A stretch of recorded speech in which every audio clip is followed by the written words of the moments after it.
जय हिंद। अभी तक आप पढ़े होंगे दुनिया में केवल 7 महाद्वीप हैं। आज समझते हैं 8वां महाद्वीप कौन है और अफ्रीका महाद्वीप दो भाग में कैसे टूट जाएगा।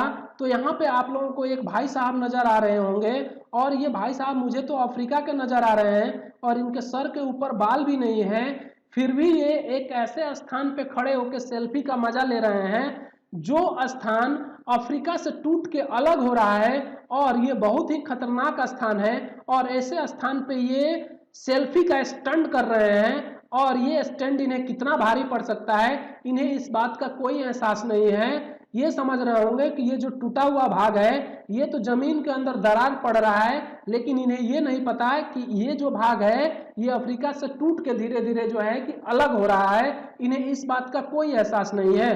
तो आइए समझते हैं कि दुनिया का 8वां महाद्वीप जिलेंडिया कैसे बना है और अफ्रीका महाद्वीप दो भागों में कैसे टूट के अलग हो जाएगा। इससे पहले कुछ चीजों को आपको समझना होगा। जैसे मैं कहूं कि आपको महाद्वीप किसे कहते हैं और महाद्वीप को समझने से पहले आपको समझना होगा द्वीप किसे कहते हैं, आइलैंड किसे कहते हैं। तो देखिए सबसे पहले समझते हैं आइलैंड।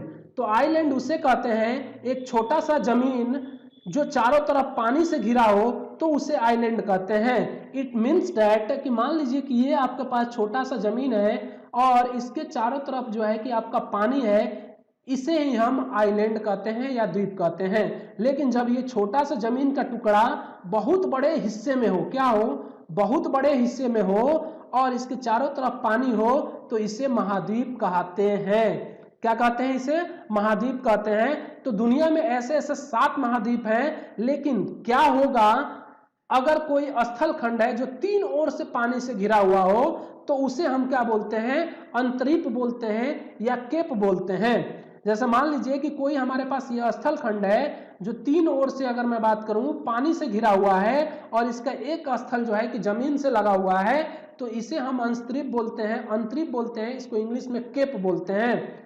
लेकिन जब ये बहुत बड़ा भाग हो, क्या हो, ये बहुत बड़ा भाग हो और ये 3 ओर से पानी से घिरा हो तो इसे हम क्या बोलेंगे?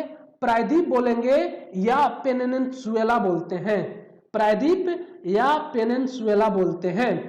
इसकी अगर मैं बात करूं तो इसे हम उपमहाद्वीप भी कहते हैं, यानी कि सब कॉन्टिनेंटल भी इसको कहते हैं। देखिए इसको समझाने का एक और तरीका है हमारे पास। ये देखिए, ये हमारे पास जो है कि इंडिया है और ये इंडिया जो है कि आपका तीनों ओर से पानी से घिरा हुआ है। इसे हम क्या बोलेंगे? पेनिनसुला या आपका क्या बोलेंगे? प्रायद्वीप बोलेंगे।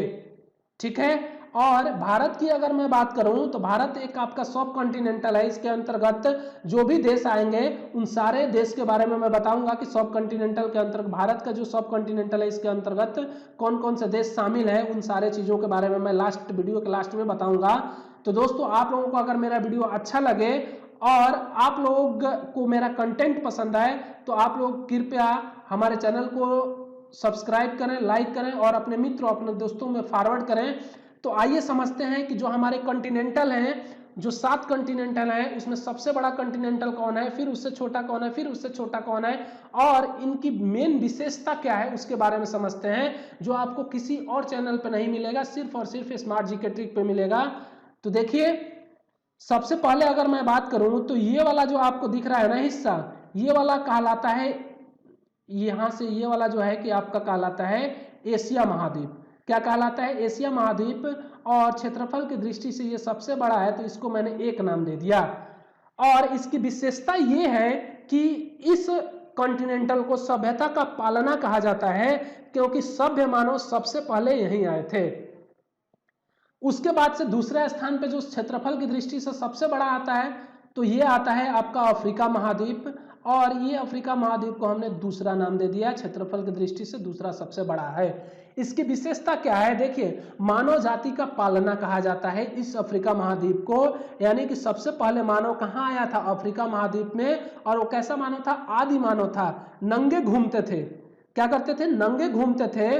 और इसे बोला जाता है क्रेडल ऑफ मैनकाइंड, यानी कि मानव जाति का पालना कहा जाता है। वहीं आपकी एशिया की मैं बात करूं तो क्रेडल ऑफ क्या बोला जाता है? सिविलाइजेशन बोला जाता है, यानी कि सभ्यता का पालना कहा जाता है। सभ्यता क्या होती है उसको समझिए मेरे प्यारे दोस्तों। तो सभ्य मानवों की जो समूह होती है उसको सभ्यता बोला जाता है। ठीक है, जैसे मैं बात करूं मेसोपोटामिया की सभ्यता, पीली नदी की सभ्यता, यांगटी सी क्यांग नदी की सभ्यता और सिंधु घाटी की सभ्यता जो है कि कहां विकसित हुई है, तो एशिया महाद्वीप में। इसलिए एशिया महाद्वीप को क्रेडल ऑफ सिविलाइजेशन बोला जाता है। क्रेडल का मतलब होता है पालना, आप लोग समझ चुके होंगे। और अफ्रीका महाद्वीप की एक विशेषता और है, क्या है मेरे प्यारे दोस्तों, कि इसमें सर्वाधिक लैंडलॉक देश हैं, यानी कि स्थलबद्ध देश सर्वाधिक हैं। टोटल इसमें जो है कि अगर मैं बात करूं तो 48 देश हैं टोटल, और इसमें सर्वाधिक लैंडलॉक देश हैं। उसके बाद से क्षेत्रफल की दृष्टि से तीसरे स्थान पे सबसे बड़ा जो कॉन्टिनेंटल आता है वो आता है आपका उत्तरी अमेरिका कॉन्टिनेंटल। और इसी उत्तरी अमेरिका कॉन्टिनेंटल में यूनाइटेड स्टेट ऑफ अमेरिका है। बहुत सारे बच्चों से मैंने ये पूछा है कि ये बताइए कि उत्तरी अमेरिका के राष्ट्रपति कौन है, तो लोग कहते हैं कि आपके डोनाल्ड ट्रंप हैं, जबकि ये बोलना गलत है। देखिए, राष्ट्रपति या प्रेसिडेंट की अगर मैं बात करूं, प्रेसिडेंट या आपकी प्राइम मिनिस्टर की अगर मैं बात करूं, तो किसी देश के होते हैं, ना कि किसी महाद्वीप के होते हैं।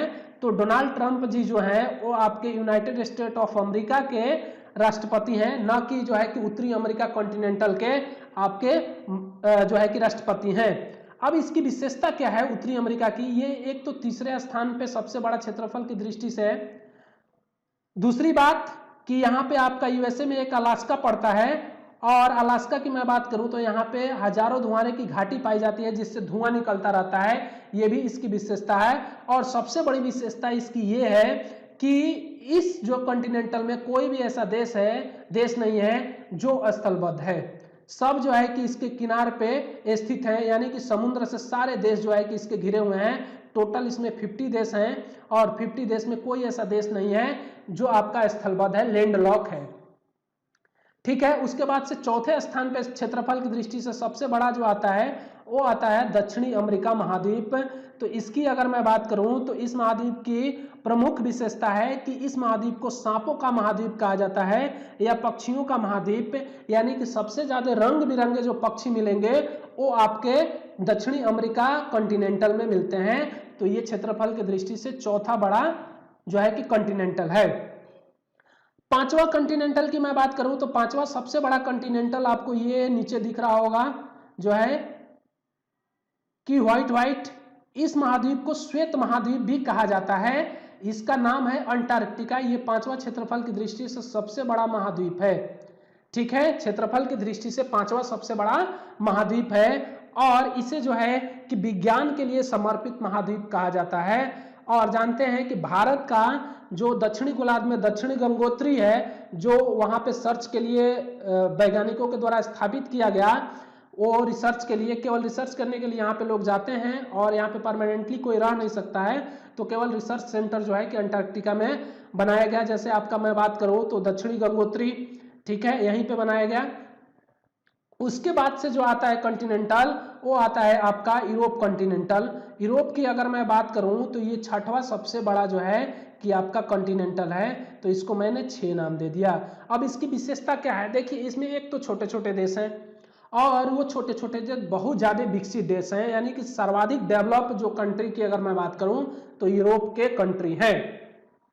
उसके बाद से 7वें नंबर पे आता है आपका, अगर मैं बात करूं तो 7वें नंबर पे जो है कि आपका ऑस्ट्रेलिया आता है। और ये ऑस्ट्रेलिया महाद्वीप जो है कि 7वां सबसे छोटा महाद्वीप है, यानी कि इन कॉन्टिनेंटल के हिसाब से देखा जाए तो 7वां ये सबसे छोटा जो है कि महाद्वीप है।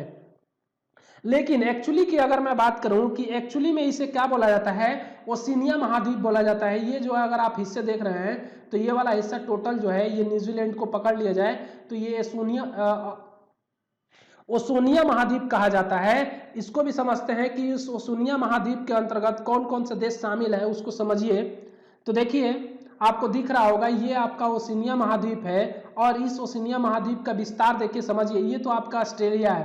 पहले हम लोग बोल देते थे कि ये ऑस्ट्रेलिया आपका जो है कि ऑस्ट्रेलिया महाद्वीप के अंतर्गत ही इसको काउंट कर लेते थे, क्योंकि हम जानते नहीं थे कि माइक्रोनेशिया, मेलेनेशिया, पोलिनेशिया जो है कि आपका कहाँ स्थित है, इसके बारे में कोई जानकारी नहीं थी। लेकिन अब इसके बारे में सर्वाधिक जानकारी हमारे पास प्राप्त है। और इसकी मैं बात करूं तो वर्ल्ड मैप के हिसाब से अगर देखा जाए तो ये आपका जो है कि ऑस्ट्रेलिया के जस्ट ऊपर की अगर मैं बात करूं तो आपका मेलेनेशिया पड़ता है, और मेलेनेशिया के जस्ट बाद आपको माइक्रोनेशिया पड़ता है, और माइक्रोनेशिया के बाद से जस्ट आपका अगर मैं बात करूं तो पोलिनेशिया पड़ता है, और इसी पोलिनेशिया में जो है आपका न्यूजीलैंड स्थित है। क्या है? न्यूजीलैंड स्थित है। ठीक है, अब देखिए तो ओवरऑल अब तक कितने महाद्वीप माने जा रहे थे? 7। इन्हीं 7 महाद्वीपों के नाम पर आप सुनते होंगे कि 7 स्टार होटल है। जैसे अगर मैं बात करूं कि 7 स्टार होटल क्या होता है, 5 स्टार होटल क्या होता है, कभी आप ये नहीं सुने होंगे कि 9 स्टार होटल भी होता है, लेकिन आप साफ 7 स्टार होटल सुने हैं। उसका मेन मतलब क्या होता है 7 स्टार होटल का, कि उस होटल के अंदर आपको पूरी महाद्वीप का जहां जहां जो जो वैरायटी का खाना मिलता है आप उस होटल में ऑर्डर करके आप खा सकते हैं। अगर सपोज मान लीजिए आप एशिया महाद्वीप के हैं और एशिया महाद्वीप का खाना चाहते हैं तो आप एशिया महाद्वीप का उस होटल में खाना खा सकते हैं। तो आपको बनाकर जो है कि दे देगा कि इस महाद्वीप का ये खाना है, आप खा लीजिए। ठीक है, उसके बाद मैं बात करूं 5 स्टार होटल क्या होता है। 5 स्टार होटल में जाइएगा आप तो कोई 5 महाद्वीप का रखा होगा, आप उसके रिसेप्शन पे जाकर पूछिएगा कि किस महाद्वीप के रखे हैं तो वो आपको बता देगा कि हमारे पास जो है कि एशिया का है, अफ्रीका का है, अंटार्कटिका का है या किसी अन्य महाद्वीप का है, तो वो आप ऑर्डर करके खा सकते हैं, लेकिन वो किसी 5 ही महाद्वीप का रखा होगा। 2 स्टार में क्या होता है कि 2 ही महाद्वीप का वो भोजन जो है कि उसके पास उपलब्ध होगा वैरायटी का। ठीक है, कभी आप 9 स्टार नहीं सुने होंगे कि 9 स्टार होटल भी होता है, और इसमें जो है कि इसका खाना भी 9 स्टार का मिलता है, लेकिन आप 7 स्टार तक आपको मिल सकता है आसानी से। अब मैं बात करूंगा, देखिए यहाँ पे आपको कुछ हंसिया और हथौड़े वाला चिन्ह दिख रहे होंगे, आप लोग समझ चुके होंगे ये किससे संबंधित है। तो आप लोग जानते हैं कम्युनिस्टवादियों का ये प्रतीक है। तो इस प्रतीक में यहाँ पे 5 स्टार दिख रहे होंगे आपको। ये 5 स्टार क्या डिनोट करते हैं मेरे प्यारे दोस्तों? ये महाद्वीप को डिनोट करते हैं। यहाँ पे तो 7 स्टार होना चाहिए, लेकिन यहाँ पे 5 स्टार क्यों है इसको समझिए, बहुत इंटरेस्टिंग है। कम्युनिस्टवादी लोग जो होते हैं ना वो सर्वाधिक मात्रा में किसान लोगों को सपोर्ट करते हैं। किसान और निम्न तबके के जो वर्ग होते हैं उनको ये सर्वाधिक सपोर्ट करते हैं। और यहाँ पे जो मैं बात करूं कि जो 7 स्टार 5 स्टार देने का मतलब ये है कि जो यहाँ पे आपका अंटार्कटिका दिख रहा है ना मेरे प्यारे दोस्तों, इस अंटार्कटिका को ये कम्युनिस्ट लोग जो हैं कि आपको महाद्वीप नहीं मानते हैं। ये लोग कहते हैं कि यहाँ पे कोई आदमी ही नहीं रहता है, ना किसान रहते हैं ना मजदूर रहते हैं, तो हम इसको महाद्वीप क्यों माने। तो ये लोग इसको महाद्वीप नहीं मानते हैं। और दूसरा क्या है कि जो ये आपका एशिया वाला क्षेत्र है ना, ये एशिया वाला जो क्षेत्र है और ये यूरोप वाला क्षेत्र है, इसको ये लोग यूरेशिया कॉन्टिनेंटल के नाम से जानते हैं कि ये एक यूरेशिया कॉन्टिनेंटल है। इसलिए यहाँ पे जो है कि 2 तो कम हो गए, एक तो ये ऑलरेडी कम हो गया और एक ये इसमें मिल गया तो ये 1 हो गया, तो 2 तो ये 1 हो गए और ये कम हो गया, तो यहाँ पे कितने हो गए 5 स्टार। इसलिए जो है कि इनके हंसी हथौड़े में जो स्टार दिखाया जाता है 5, वो आपका इसलिए दिखाया जाता है कि इनके पास 5 ही महाद्वीप का प्रतीक है। और ये लोग अंटार्कटिका को और एशिया और यूरोप को एक ही महाद्वीप मानते हैं, इसलिए जो है कि इनके पास 5 स्टार है यहाँ पे।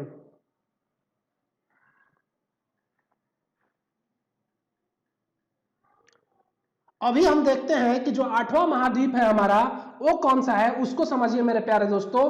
तो 8वां महाद्वीप की अगर मैं बात करूं तो आपका न्यूजीलैंडिया यानी कि ओशनिया महाद्वीप में मिला है, जिसका नाम आता है आपका जीलैंडिया द्वीप। तो देखिए यहाँ पे आप लोग देख रहे होंगे कि जो ये वाला हिस्सा है ना, ये देखिए ये वाला हिस्सा ये जीलैंडिया महाद्वीप है। और इसी जीलैंडिया महाद्वीप में अगर मैं बात करूं तो देखिए यहाँ पे आप लोग कि ये वाला हिस्सा जो है ना आपका न्यूजीलैंड है, और ये वाला हिस्सा थोड़ा सा यहाँ पे ग्रीन दिख रहा होगा आपको, ये वाला हिस्सा न्यू कैलेडोनिया है। और इसी की मैं बात कर रहा था आपसे कि जो न्यू कैलेडोनिया है, अगर मैं इसकी बात करूं तो देखिए कुछ हिस्सा तो ऑस्ट्रेलिया के पास है, लेकिन इसका अगर मैं बात करूं तो 94% की अगर मैं बात करूं तो हिस्सा जो है कि पानी के अंदर है। आपको यहाँ पे दिख रहा होगा कि 94% जो हिस्सा है आपका पानी के अंदर डूबा हुआ है। केवल 6% हिस्सा में जो है कि न्यू कैलेडोनिया है और आपका जो है कि न्यूजीलैंड है, केवल 6% हिस्से में। अब मैं बात करूं मेरे प्यारे दोस्तों कि 6% हिस्से में कुछ हिस्सा जो है आपका स्क्वायर किलोमीटर में ही होगा, तो 4.9 मिलियन स्क्वायर किलोमीटर जो है इसका एरिया है, जिसमें से कुछ हिस्सा आपका न्यूजीलैंड का है और कुछ हिस्सा जो है कि न्यू कैलेडोनिया का है, जिसको जीलैंडिया हम लोग महाद्वीप के नाम से जानते हैं। ठीक है, इसका 94% हिस्सा पानी में डूबा हुआ है। तो यहाँ से भी आप लोग स्पष्ट देख सकते हैं कि न्यू कैलेडोनिया ये है और न्यूजीलैंड ये है 6% हिस्सा में। अब देखिए यहाँ पे क्या हो रहा है कि सबसे ज्यादा फायदा की अगर मैं बात करूं तो यहाँ पे किसको होगा मेरे प्यारे दोस्तों, तो ये होगा आपका, देखिए न्यूजीलैंड को होगा और इसके आसपास के जितने देश हैं उनको सर्वाधिक इसका फायदा होगा। क्यों होगा? क्योंकि ये अनुदेशा जताया जा रहा है कि ये डूबा हुआ जो भाग है यानी कि महाद्वीप है, इसमें नेचुरल रिसोर्सेस बहुत हैं और नेचुरल रिसोर्सेज जैसे आपका गैस, पेट्रोल। लेकिन अगर आप इसे न्यूजीलैंड यानी कि जीलैंडिया को देखिएगा ओसेनिया की नजर से, तो आपको क्या नजर आएगा? तो एक तो देखिए आप, ये आपका एक ऑस्ट्रेलिया है, ये ऑस्ट्रेलिया है और ये आपका अगर जीलैंडिया द्वीप है, तो इसकी अगर मैं बात करूं तो इसमें तो आपको न्यूजीलैंड और इधर कैलेडोनिया, और इसकी एक और दिखाता हूं मैं आपको विशेषता। ये देखिए ये मेलेनेशिया है और ये पोलिनेशिया है और ये आपका अगर मैं बात करूं तो मेलेनेशिया है। तो हम लोग क्या कर रहे थे कि न्यू कैलेडोनिया को जो है कि मेलेनेशिया में समझते थे, और आपका अगर मैं बात करूं माइक्रोनेशिया को किस, और माइक्रोनेशिया को जो है कि हम लोग इसी में समझते थे मेलेनेशिया में, और ये पोलिनेशिया को तो हम समझते ही नहीं थे, चूंकि ऑस्ट्रेलिया को ही हम लोग जानते थे, इन चीज़ों को नहीं जानते थे। लेकिन अब जो है कि पूरी तरीके से जो है कि हम लोगों के पास डाटा आ चुका है, तो ये न्यू कैलेडोनिया जो है कि अब पोलिनेशिया में समा गया है, यानी कि न्यूजीलैंड और पोलिनेशिया में ही, यानी कि ये जीलैंडिया का अब द्वीप हो गया है ये वाला हिस्सा। ठीक है, तो आप लोग यहां से समझ सकें। अब देखिए मेरे प्यारे दोस्तों, अभी मैं बात करूं तो अभी इसे 8वां महाद्वीप का दर्जा जो है कि भूगोलवेत्ताओं ने दे दिया है और सेपरेट करके दिया है, लेकिन जो जीलैंडिया है वह पूरी तरह से डूबा हुआ है, 94% भाग डूबा हुआ है। जब पृथ्वी बनी थी तो उस टाइम की अगर मैं बात करूं मेरे प्यारे दोस्तों, तो धधकता हुआ आग का गोला था, उसमें एक ही एरिया यानी कि एक ही स्थल खंड हुआ करता था जिसका नाम था पेंजिया, और पेंजिया में अट्रैक्शन फोर्स लगा जिसके वजह से ये पार्ट जो है कि टूटकर जो है कि कॉन्टिनेंटल में बट गए, और कॉन्टिनेंटल टूटकर सब कॉन्टिनेंटल में बट गए। तो ये वाले हिस्से जो प्री कैम्ब्रियन युग की अगर मैं बात करूंगा तो पृथ्वी कैसे टूटी और कैसे इनका निर्माण हुआ, तो इन सारे चीजों के बारे में हम बात करेंगे जब सेपरेट वीडियो बनाएंगे इसके लिए, तो उसमें हम इसका चर्चा करेंगे। ठीक है, अभी हम समझते हैं कि जो हमारा सबसे खतरनाक स्थिति बनी है वह ये है कि अफ्रीका महाद्वीप टूटता जा रहा है। अब इसमें दरार पड़ने जा रही है और ठीक वैसे ही दरार पड़ने जा रही है जैसे पेंजिया जो है आपका प्री कैम्ब्रियन युग में हुआ करता था, जब उसमें अट्रैक्शन फोर्स लगा तो वो टूट गया। उसी तरह अफ्रीका जो है कि टूट रहा है, तो पूरी एरिया वैसे ही अलग हो जाएगा। जैसे आपका अगर मैं बात करूं तो 250 लाख पूर्व जो है कि मेडागास्कर की अगर मैं बात करूं टूटकर जो अलग हो गया, इसे ही हम फाल्ट कहते हैं। तो आइए इसको समझते हैं।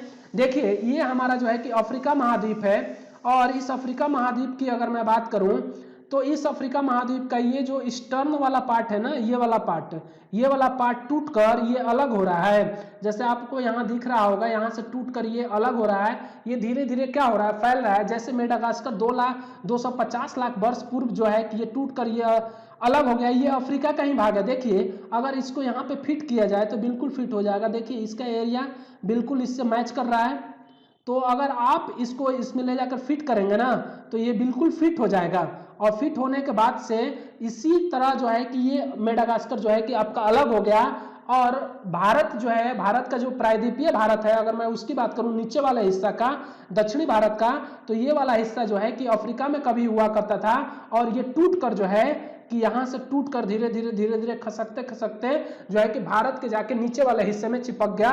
तो देखिए समझिए इसको,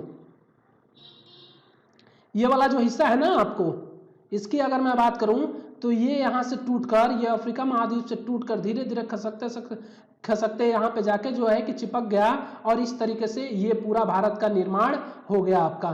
ठीक है, इसलिए ये वाला हिस्सा कहा जाता है कि प्रायद्वीपीय भारत का विस्तार है, और ये वाला हिस्सा जो है आपका कहा जाता है कि हिमालय का विस्तार है। ठीक है, तो देखिए एक चीज, तो ये वाला हिस्सा जो है आपका क्या कहलाएगा, ये वाला हिस्सा आपका जो है कि फाल्ट कहलाएगा। अब देखिए ये धीरे धीरे जो है कि अलग हो रहा है, हजारों वर्ष में ये काफी दूर चला जाएगा और यहाँ रोड भी टूट रही है और ये रोड टूट रही है जिसकी वजह से यहाँ पे पत्थर वत्थर डाल के जो है कि गाड़ियों को पार किया जा रहा है। तो ये वाला हिस्सा भी टूट के अलग हो रहा है, ठीक है। तो ये अफ्रीका का जो टूटता हुआ भाग है बहुत समय बाद जो है कि अफ्रीका से बिल्कुल अलग हो जाएगा। जैसे ये मेडागास्कर अलग हो गया, भारत का नीचे वाला हिस्सा जैसे अलग हो गया, वैसे ही ये टूटकर जो है कि आपका अलग हो गया, ठीक है। जैसे मैं बात करूं कि चाइना जो है आपका जानते हैं कि दक्षिण चीन सागर में विवाद किए पड़ा है और विवाद इसलिए कर रहा है कि उसको हथियाना चाह रहा है क्योंकि उसमें बहुत ज्यादा खनिज संसाधन है और उस खनिज संसाधन पर एक तरफा जो है कि राज जमाना चाह रहा है, ठीक है। तो इसी तरह जो है कि सारे देश का निर्माण हुआ है। तो धीरे धीरे जो है कि ये सारे चीज जो है कि टूट कर यहाँ से अलग होंगे और फिर कालांतर में बहुत साल बाद जो है कि इनमें जो है कि फिर से ये धीरे धीरे आकर एक पास चिपक जाएंगे और फिर से ये पेंजिया बनेंगे, फिर इनमें जो है कि विस्फोट होगा और फिर ये जो है कि कॉन्टिनेंटल में डिवाइड हो जाएंगे। तो इस तरह से प्रक्रिया जो है कि इसका चलता रहेगा। तो देखिए ये अफ्रीका का जो है कि फाल्ट वाला क्षेत्र है जो टूट कर अलग हो रहा है। ये वाला हिस्सा, अगर ये वाला हिस्से की अगर मैं बात करूं तो ये टूट कर कुछ दिनों बाद, यानी कुछ दिनों बाद नहीं, करीब करीब हजारों साल बाद जो है कि ये टूट कर जो है कि काफी इधर वाले क्षेत्र में आ जाएगा। जैसे ये मेडागास्कर टूट के यहाँ से अलग हो गया, ठीक है। और ये वही वाला पार्ट है जो कि आपका फाल्ट है, ये टूट के जो अलग हो रहा है। काफी खतरनाक दृष्टि है। देखिए आप लोग देखेंगे अगर अंधेरे में कोई चला जाए, गिर जाए, तो उसी में तो उसका तो कल्याण ही हो जाएगा, राम नाम सत्य हो जाएगा, ऊपर पहुंच जाएगा वो, ठीक है। अब मैं बात किया था आप लोगों के लिए सब कॉन्टिनेंटल की। तो देखिए मेरे प्यारे दोस्तों, सब कॉन्टिनेंटल क्या होता है, जिसको बोलते हैं उप महाद्वीप। और उप महाद्वीप में जो है कि कुछ देश शामिल है। भारत का अगर मैं बात करूं तो उप महाद्वीप में कुछ देश शामिल है। जैसे अगर मैं बात करूं तो यहाँ पे जो है कि भारत का ये जो विस्तार है, इधर हिंदू कुश पर्वत है और इधर की मैं बात करूं तो कुनलुन पर्वत श्रेणी है और कुनलुन पर्वत श्रेणी के नीचे की अगर मैं बात करूं तो इधर यहाँ पे पाकिस्तान है, इधर कुछ हिस्से में जो है कि अफगानिस्तान है और इधर आपका जो है कि आप लोग जानते हैं कि इधर ये तिब्बत वाला क्षेत्र चाइना के कब्जे में है, तो चाइना है इधर। और यहाँ पे मैं बात करूँ तो यहाँ पे आपका नेपाल है और यहाँ पे आपका भूटान है और नीचे देखूँ तो ये म्यांमार है। तो म्यांमार, भूटान, चाइना और नेपाल की अगर मैं बात करूँ, नेपाल और इधर पाकिस्तान अफगानिस्तान की बात करूँ तो ये सब कॉन्टिनेंटल, भारत के सब कॉन्टिनेंटल है, इसके अंतर्गत आते हैं। यहाँ पे देखिए श्रीलंका और बांग्लादेश जो है कि आपके सब कॉन्टिनेंटल में शामिल नहीं है। चूंकि स्थल खंड से घिरा हुआ है तो बांग्लादेश भी इसमें शामिल हो जाएगा, लेकिन अगर मैं बात करूं चूंकि बांग्लादेश इसमें शामिल नहीं होगा क्योंकि ये बंगाल की खाड़ी से घिरा हुआ है, ठीक है, इसलिए जो है कि ये शामिल नहीं होगा। लेकिन ये भी शामिल नहीं होगा श्रीलंका, क्योंकि इनके बीच जो है पाक जलडमरू मध्य है। तो ये जो है कि आपके इसमें शामिल सब कॉन्टिनेंटल में नहीं आएंगे क्योंकि नदी के ये उस पार हैं, इसलिए इसमें शामिल नहीं होंगे, ठीक है। तो सब कॉन्टिनेंटल के अंतर्गत भारत के अगर मैं बात करूं तो पाकिस्तान, अफगानिस्तान, चाइना, नेपाल, भूटान और म्यांमार 6 देश इसमें शामिल हैं सब कॉन्टिनेंटल में, ठीक है। तो इस तरीके से जो है कि आपका 8वां महाद्वीप जेलैंडिया का निर्माण हुआ और अफ्रीका जो है कि 2 भागों में टूटकर अलग हो रहा है। आप लोगों को अगर ये वीडियो हमारी पसंद आ रही है तो आप लोग इसको लाइक, सब्सक्राइब एंड शेयर करें और ज़्यादा से ज़्यादा लोगों में फॉरवर्ड करें। और आप लोग इसी तरीके के और जो है कि इंटरेस्टिंग रोचक बातों को जानना चाहते हैं तो आप लोग हमें कमेंट कर सकते हैं और बता सकते हैं कि हाँ सर इससे रिलेटेड और वीडियो बनाइए। तो अभी दक्षिणी चीन सागर में जो चाइना का विवाद है उस पर मेरा अगला वीडियो आएगा, उससे पहले एक वीडियो और आएगा जो आपको देख सकते हैं, बहुत ही इंटरेस्टिंग वीडियो होगा। तो आज के लिए मेरे प्यारे दोस्तों इतना ही और मिलते हैं कुछ नए चीज़ों के साथ। तो आज के लिए धन्यवाद।